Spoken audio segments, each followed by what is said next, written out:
Имам Термизи медресесинде жыл сайын 140-ка чейин жергиликтүү кыздар билим алышат. Алар диний билим менен гана чектелбестен, тигүүчүлүк кесипти да өздөштүрө башташат. Ал үчүн Авеп коомдук фонду аталган медресеге 350 000 сомго чукул каражатка атайын жабдыктарды тапшырды.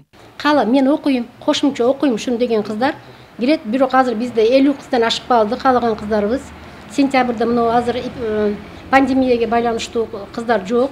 Biz алар менен телефонда ошо онлайнда сабак өттүк.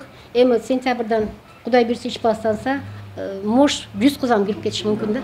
Аталган фонд өлкө түштүгүндө 3 медресеге өздөрү тандаган кесип боюнча окутууну ишке ашырат.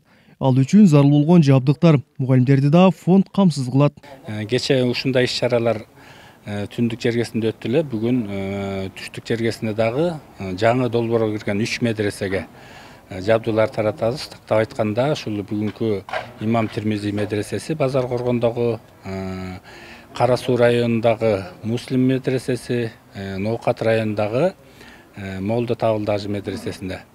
Медресе жаштарынын кошумча кесиптик билимге ээ болушун Кыргызстан мусулмандарынын дин башкармалыгы да колдоп, Авеп коомдук фонду менен өлкөнүн бүт аймагында 2014 жылдан бери жүздөгөн жаштар өздөрү кызыккан кесиптерине ээ болуп, сертификаттарды алып келишет. Эртеңки турмушун улап кетүүдө, жеке жашоосундагы зарыл болгон бир кесипке ээ болуу менен мына ушул мамлекетибиздеги болгон жумушсуздуктун дагы бир көйгөйүн чечүүдө өзүнүн салымын кошот деген чегиштебиз. Авеп коомдук фондунун медресе жаштарын кесиптик шыктарга окутуу долбоору 2014 жылдан бери ишмердүүлүк жүргүзөт. Алгач пилоттук негизде бир нече медреседе иш баштаган болсо, суроо талапка жараша учурда өлкөнүн бардык аймагында иш жүргүзүүдө. Колбек Үчкөнбай уулу, Тынчбек Доболдаев, Жалал Абад облусу.